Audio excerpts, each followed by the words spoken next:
Hey, what is going on, you guys? It's your boy, I'm one for Orange, aka I'm one for Arige, back at it again with another competitive analysis video on the Pokemon Planet meta. If you missed the last video, I did a video on a concept I believe is very powerful to beginners. And this concept was how important is 31 speed in the Pokemon Planet world? As it is an MMO, it can be hard and expensive to get those very fast Pokemon in order to make your team perfect, just like you were playing in a Pokemon Showdown team builder. If you missed that video, there will be a link in the description, or you can check out my channel. It's available at any time. Now, what is this? We actually have Pokemon Planet gameplay today on the I'm One for Orange channel.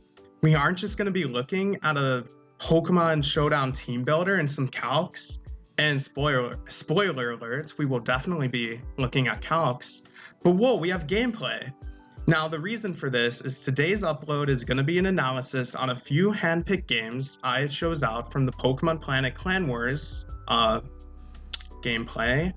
And I just wanted to break down some of the games I thought were very important, had a respectable opponent where we both respected each other's power, and give some insight onto some of the decision making that went into making the game as good, entertaining, and had as many difficult decisions to make as maybe the regular viewer wouldn't otherwise realize.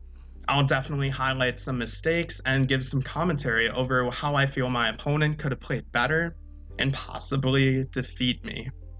So, if you're new to the channel, be sure to leave a like, comment, or subscribe to get notified when I upload more. And if you enjoy this kind of content where I break down the Pokemon Planet gameplay and go over my mistakes, I think that's something unique that a lot of people don't do. And it's a good opportunity to watch someone play, understand their mistakes, and try to improve your own gameplay from that. So be sure to show some support if that's something you enjoy, and I'll be sure to upload more in the future. But without further ado, let's get into showing off the team. Now, if you're new to the channel, you probably haven't seen this team before, but if you're a frequent visitor of the channel, you've definitely seen it. And here is my team that I use for T1. Hyper offense is definitely something that you're going to see in Clan Wars, as it's very important to get as many wins as possible during the 40-minute time limit in order for your clan to win the Clan Wars. And this is my version of hyper offense. Without going into every single Pokemon, I have Empoleon as an offensive counter lead to many of the meta's threats, such as Donphan, Fortress, Crocodile, and to some extent Mienshao has an excellent matchup against all of those. Crocodile Scarf being very powerful. Emboar Banded hits like a truck. Reckless ability boosts the power of Flare Blitz and Wild Charge, with enough speed to outspeed an offensive modest Sylveon with max speed. Crobat with Taunt so I don't lose to stuff like Shell Smash Barbarical if I can so help it. Sharpedo, Life Orb with this pretty amazing set with Psychic Fangs that OKOs Crobat and some other fighting types such as Heracross that have a bit more bulk to otherwise take on Liquidation. And finally, the oddball, Celebi. Now, if you're used to playing in T2 or BQ, this Life Orb Celebi set without Hidden Power Fire may seem like a bit of an oddity. And to dive in on this, in the T1 meta, where Celebi is unbanned in, there are some Pokemon banned that Hidden Power Fire is meant for in the other metas, such as Ferrothorn and an offensive check being Scizor. In T2 and BQ, if you're running a Celebi, it is strongly encouraged you bring Hidden Power Fire.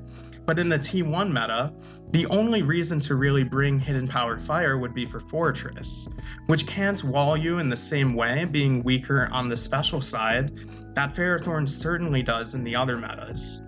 So for now, I feel as though the coverage move can be something you enjoy running otherwise, such as Earth Power, or in my case, Dazzling Gleam. And to show off some calcs as to why this is, so I have the Celebi Life Orb set loaded up in the calculator, and a few things that you really want to hit with this are Arcanine, where Psychic is going to be giving you a very solid 2-hit KO on that, or you can even Giga Drain with Rocks Up into a Psychic. Life Orb boosted will surely KO it, At 100 base speed, you are faster, so the only Arcanites that you fear is a Scarfed one, whereas if you were Leftovers, this calc becomes a roll. For Entei, it's the same exact situation, but you don't have a chance at the roll if they have great IVs, but running a Life Orb makes the calc guaranteed to be a 2-hit KO, which I think is fantastic. And the reasoning for Dazzling Gleam is for Mandibuzz, which is going to be coming in on Celebi quite often, I believe, as Grass and Psychic both don't do much damage to Mandibuzz. And I believe the physically defensive Mandibuzz set is the one that is more popular in the tier right now. So running Dazzling Gleam Celebi will give you a very strong chance to 2-hit KO this, or if you Nasty Plot on it, of course it's dead with Rocks Up, but you also have a pretty good chance to KO it if it doesn't have any special invest. Whereas, as you can see with Leftovers, you do not have any chance to 2-hit KO this otherwise. So I think Life Orb Celebi is fantastic. If you're used to playing in the other metas, as I said, you will probably see more Leftovers, but I think Life Orb is just great. That's enough about these sets. Let's get into the gameplay, what everyone's been waiting for. First match, our opponent has what looks like a Trick Room team here, and they lead a Donphan. I actually think Donphan is a really cool lead on Trick Room. I would maybe try this myself, to be honest. It looks really cool. But my Empoleon definitely has a good matchup against this. The Donphan is really annoying for stuff like Mienshao and Krook early, with its monstrous defensive stat. But for Empoleon, a special attacker that has a stab super effective move on the Donphan, this is not as scary. So I decide to lead by, there's a few options here, so I guess let's dissect that first. The best moves I can probably go for here are Scald or Stealth Rock. But the reason you don't click Stealth Rock is it's actually really bad to click. You want to try to break this thing sturdy if possible, because if you don't, and you get up rocks, then it's just going to spin it away. I don't have a Rocky Helmet on, so if it were to Rapid Spin, it doesn't take the chip damage from hitting me, and its sturdy is still intact. So my job here is to throw off a Scald. And that's exactly what I do. I get it down to 1 HP because of its sturdy, and instead of getting up rocks, my opponent clicks Earthquake, which I think is a good play. I could be defog myself, so I would be able to get rid of these rocks in a situation like that. They don't know that I'm a modest Sash lead, so we get each other down to 1 HP. And this is an example of where I absolutely love Aqua Jet. A few reasons you don't click Stealth Rock here. Number one, Donphan commonly brings Ice Shard, and Ice Shard would go before Stealth Rocks, even though I'm faster than it because it has priority.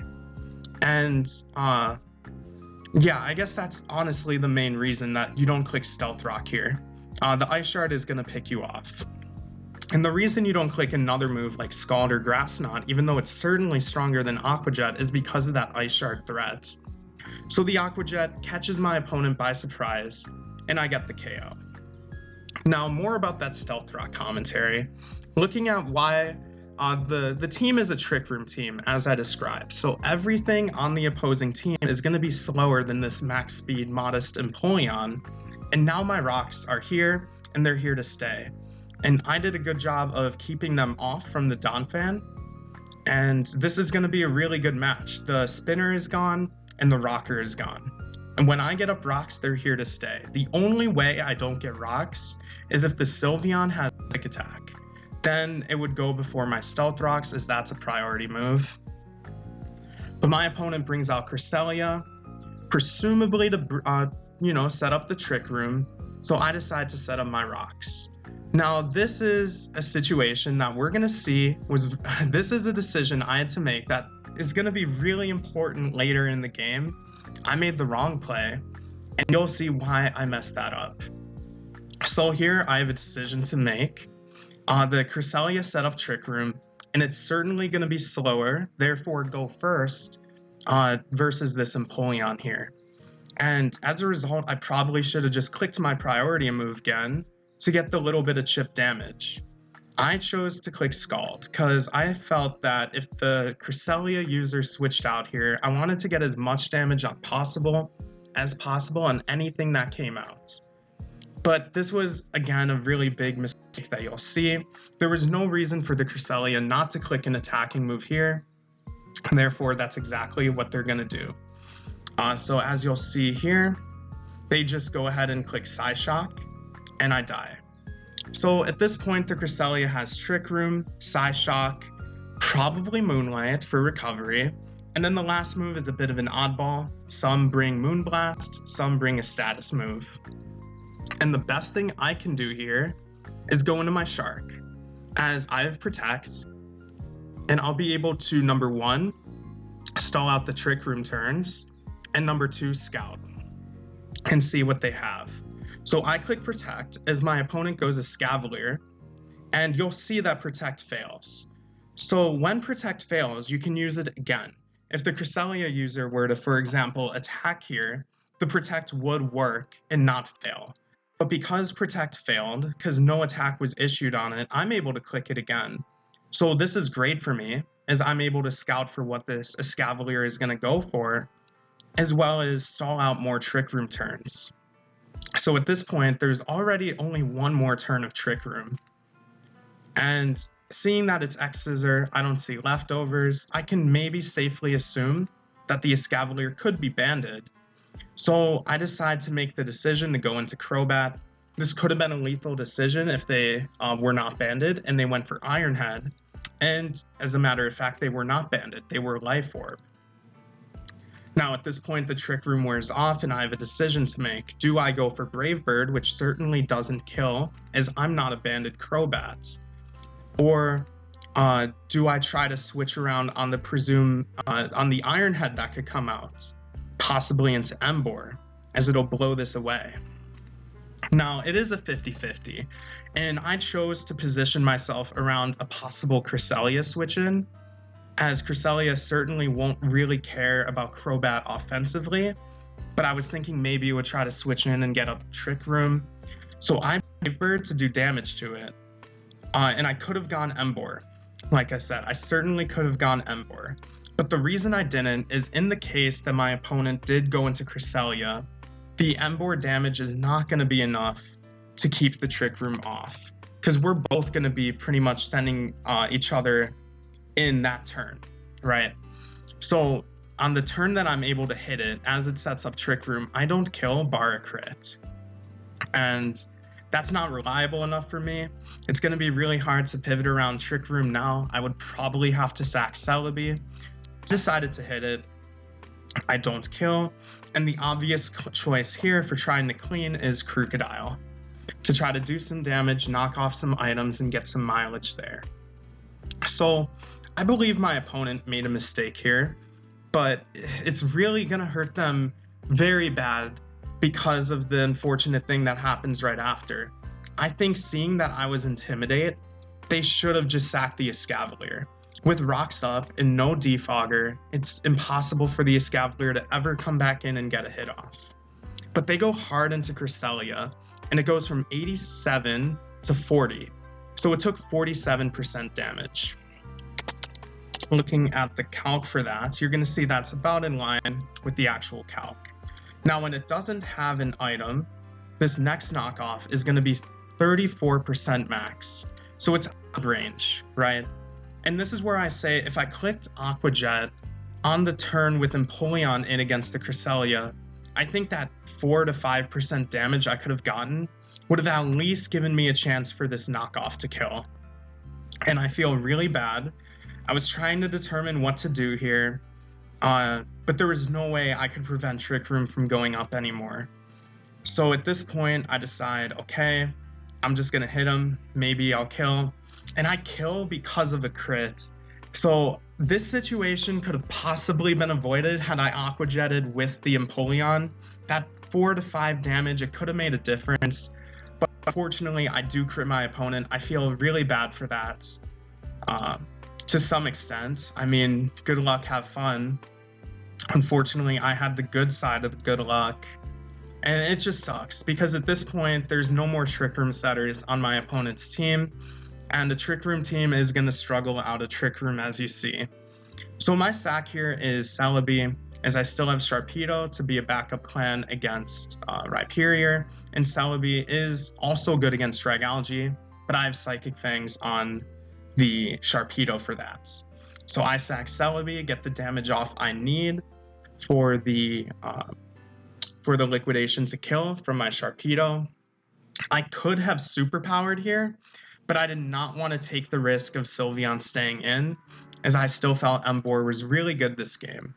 So I went for Flare Blitz, and the Rhyperior resists this and also has crazy defense, so it doesn't even take half. Now in this case here, I'm going to switch into Intimidate Krook. It's my only switch in here as I'm banded. And there was a play where if my opponent did have Mega Horn, and I think Mega Horn Rhyperior actually isn't that bad, Choice Band, as it hit Celebi in the tier.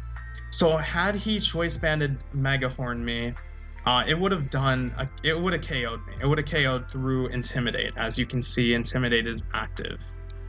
So maybe seeing that I was Intimidate Krook, I think that would have given a decent chance to win.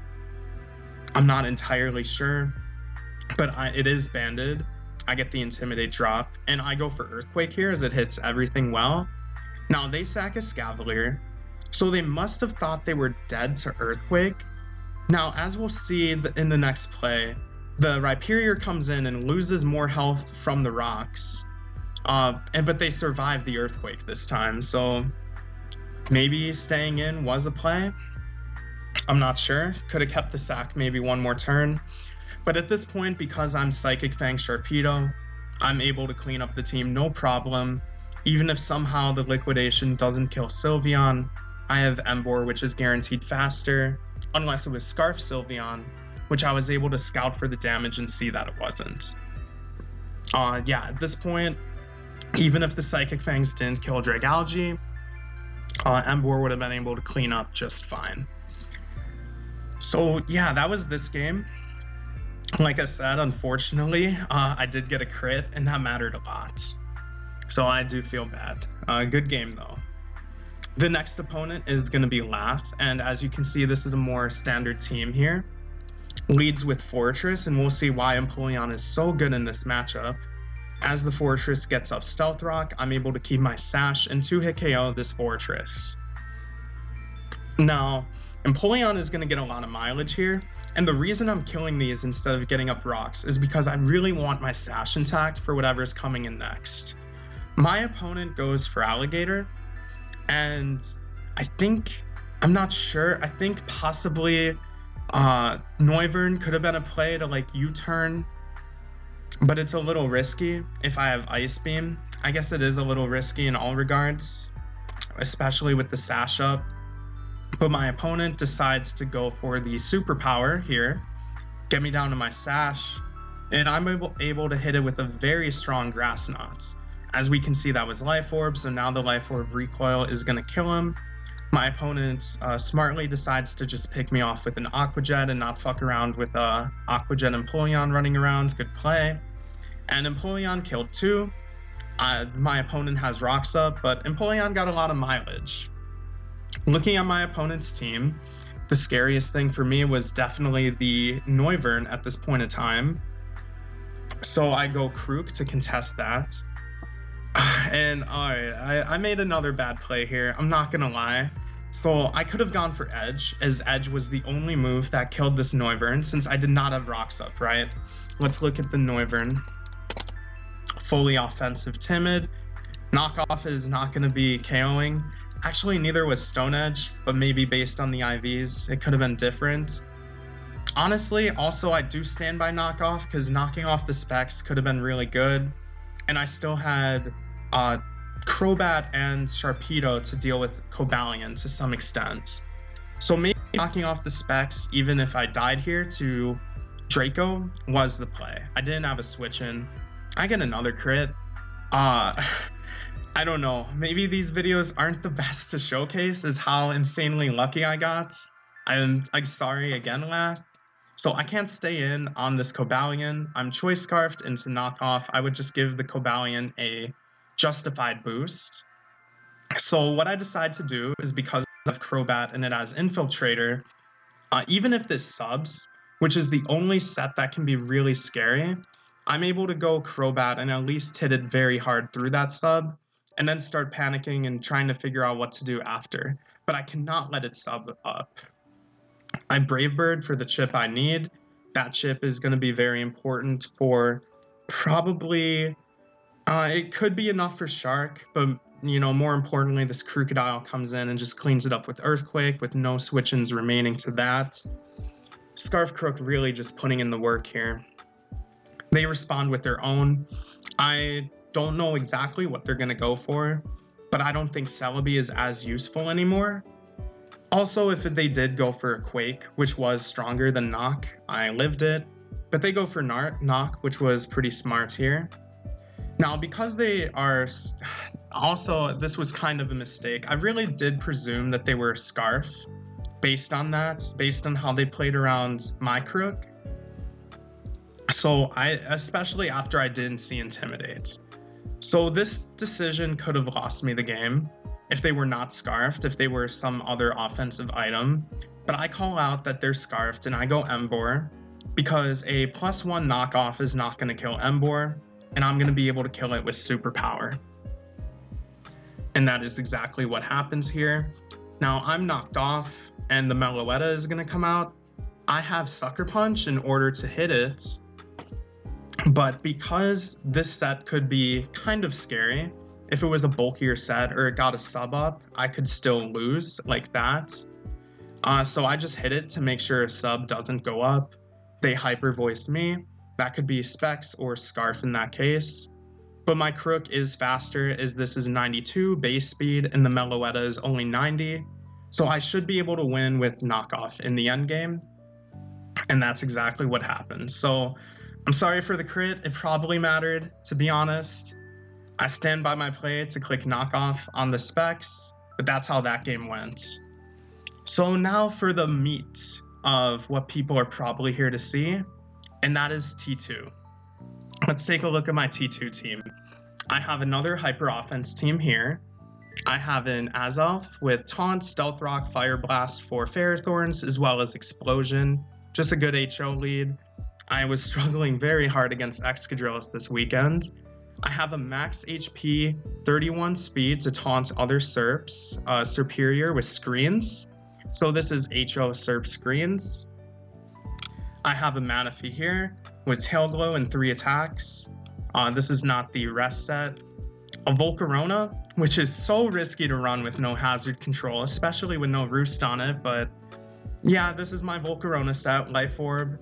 I dropped Bug Buzz for Hidden Power Ground at this point in time, but Bug Buzz is also good if you're weak to Latios, in my opinion, specifically, which this team to some extent is. Especially Life Orb Latios can really plow through you. I have a Naive Garchomp. This is to help out my matchup against Ferrothorn even more, so I don't have to bring in the Volcarona each time and take some Life Orb recoil. I have a Life Orb Chomp here with Rocks, double Rocks instead of Swords Dance. I think that's fine. Initially on this team, I had another anti-meta lead without Rocks, so I guess that's why Rocks is here. Swords Dance is probably acceptable too. Earthquake, Edge for Zapdos, and then Fire Blast. And then the last Pokemon I have is Bisharp, which is just your sample Black Class's Adamant Bisharp. Swords Dance 3 attacks. And that one helps my matchup against Clefable, even though because I'm an offensive Life Orb Volk and a Life Orb Chomp, I think this team does eat Clefable. You kind of take some trades, but it's pretty strong against Clefable, but just a little bit of something. Also, knocking off Chansey is pretty important to this team. So yeah, I feel this opponent is a very respectable opponent. I don't really like how they played turn 1 though. So Azelf versus Conk. I think what the Conk user should do is knock off into Mach Punch.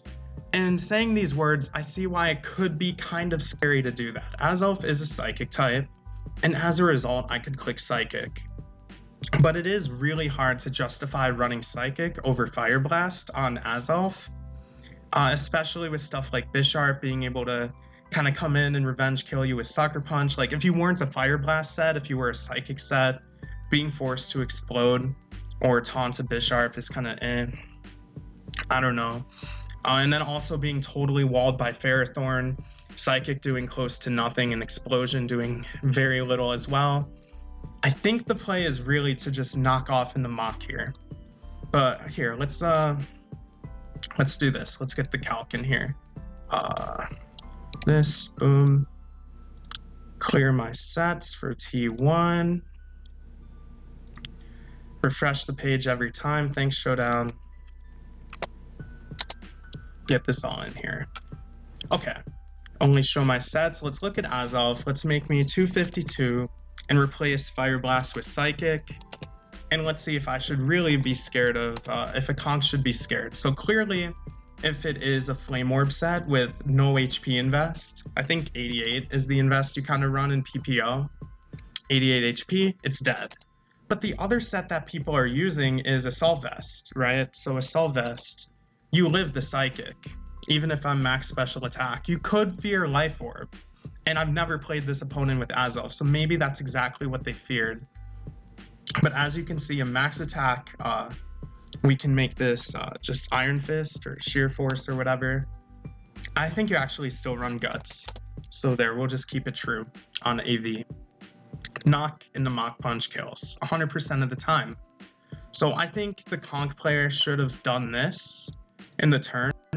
And as a result, because I can't really get much out of this, I just click Rocks. There's no point to taunt.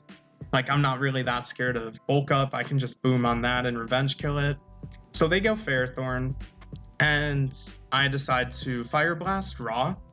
I was a little scared of, there's a bug in PPO where if you taunt on a Protect, the Ferrothorn can hit me with priority moves.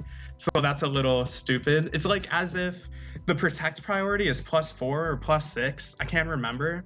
It's as if you're getting hit by +6 Power Whip and Gyro Ball. And I'm not gonna lie, I didn't want to go around with that. I just went for Fire Blast. They knock off. I stand by the Fire Blast play, almost killed.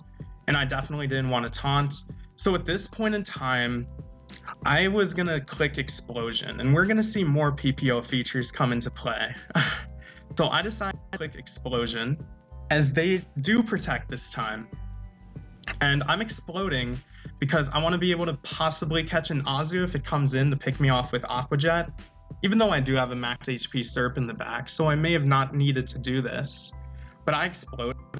Someone can correct me in the comments if I'm wrong, but I believe that you're supposed to die if you explode on a Protect. Maybe I can quickly look. Let's just Google it. Can you explode on Protect Pokemon? I legitimately don't know this. Yeah, the user of Explosion will still faint even if the target is behind a substitute or is protected. Cool. So yeah, as you can see, I definitely died. And I just click it again because I still believe the Ferrothorn is in range of Explosion, and I still want to catch the Azu. But they Protect again, they get a random double Protect on me, so whatever. At this point, I'm not as sure that it's still in range of Explosion. I just click Fire Blast. Kill the Ferrothorn. No hazards during the game for me. To deal with, the Garchomp could be Rocks, the Tentacruel could be T-Spikes, but I'm feeling pretty good about this. Azu comes out, it doesn't want to get exploded on, so it's going to Aqua Jet. I go into my Screen Superior, and this is why I think Screen Surf is just so cool. I'm just going to be able to set up this Reflect here as they go Conk. I'm not sure if this was their strongest play around Serp, but with the Ferrothorn completely gone, Serp got freed up. I set up both screens, and then I just start poking it with some Leaf Storms to get it in range of my Life Orb Volk as well as my Life Orb Chomp. He knocked off a bit too late there. I already have 8 turns of screens to work with. Serp goes down, and at this point, I'm pretty sure I have enough turns to just go in. What do I do here? Now, deciding which to go into is a little tough, so you definitely don't go Bisharp because you don't want to mess around with like a Sucker Punch, Mach Punch, 50-50. You also don't know how bulky this Conk could be. Volcarona is kind of iffy because they have the Tentacruel. Even though I'm HP ground, Tentacruel is very, very bulky on the special side. So I would kind of need to Quiver Dance and risk being knocked off. And yeah, that's kind of a mess. Don't think you go Manaphy for the same reason. So the play I should make here, I believe, is to go Chomp, as their only real switch into an Earthquake here is Zap. And this is why I chose to highlight this game, or one of the reasons. So I Earthquake on the Zapdos, and I really respect my opponent's decision to scout here. I go for the edge. There's no reason to click Fire Blast or Knock, and I want to be sure that even though I can miss an edge on Zapdos, I want to be sure that I at least threaten it for a KO in case they go for HP Ice.